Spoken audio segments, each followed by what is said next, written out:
الحمد للہ وکفا وسلام علی عباده الذین اصطفى اما بعد قال اللہ تبارک وتعالی فی القرآن المجید والفرقان الحمید اعوذ باللہ من الشیطان الرجیم بسم اللہ الرحمن الرحیم قل قتال فیہ کبیر قال النبی صلی اللہ علیہ وسلم من تشبہ بقوم فہو منہم او کما قال علیہ الصلاۃ والسلام۔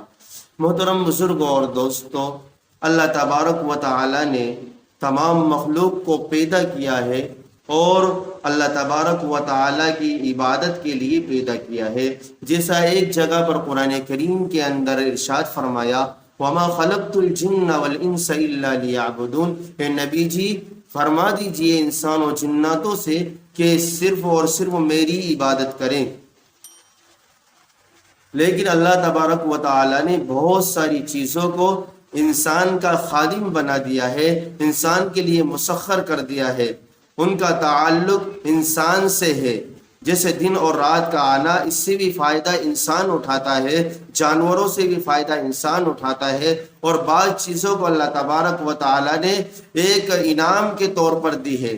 جیسے ہمیں مسلمانوں کو، ایمان والے کو رمضان المبارک کا مہینہ دیا، اس میں شب قدر دی جو 1000 راتوں سے افضل اور بہتر ہے، ہم سب لوگ اس بات کو سنتے ہیں۔ جیسے جمعے کا دن دیا ہے، وہ ہمارا عید کا دن ہے، خوشی کا دن ہے۔ اسی طریقے سے اللہ تبارک و تعالی نے محرم کا مہینہ دیا ہے۔ اب محرم کا مہینہ یہ ہمارا اسلامی سال کا پہلا مہینہ ہے۔ اب اس میں کرنے والے اعمال کیا ہے؟ جیسا دیگر مہینوں کے اندر جو دن جو ایام کی فضیلت آئی ہے، اسی طریقے سے محرم کی بھی بہت بڑی فضیلت ہے۔ اللہ تبارک و تعالی نے اس مہینے کے اندر نہ جانے کتنے انبیاء علیہ الصلوۃ والسلام کی دعاؤں کو قبول بھی کیا، ان کے مسائل کو حل بھی کیا ہے، ان کی مصیبتوں کو جو ہے کہ دور بھی کیا ہے۔ تو ہم بھی یہ چاہتے ہیں کہ ہم بھی ان کے نام لیوا ہیں، انبیاء علیہ الصلوۃ والسلام کے طریقے پر چلنے والے ہیں، وہ ہمارے قاصد ہیں، وہ ہمارے پیغمبر ہیں، وہ ہمارے نبی ہیں، اس لیے ہم بھی ان کے طرز عمل پر زندگی گزارنے کی جو ہے کہ ضرورت ہے۔ تو نبی علیہ الصلوۃ والسلام یہ فرماتے ہیں کہ اس محرم کے مہینے کے اندر قتال کرنا کبیرہ گناہ ہے۔ اللہ تبارک و تعالیٰ خود اعلان کر رہے ہیں قل قتال کبیر، اے نبی جی فرما دیجئے کہ اس کے اندر قتال کرنا بہت بڑا گناہ ہے۔ اب اس کے اندر قتال سے بھی رکنا ہے، لیکن اس مہینے کی پہلی تاریخ سے ہمیں اس بات کا اہتمام کرنا ہے کہ ہمیں کثرت سے اپنے گناہوں کی توبہ اور استغفار کرنا ہے، گناہوں کی معافی مانگنا ہے۔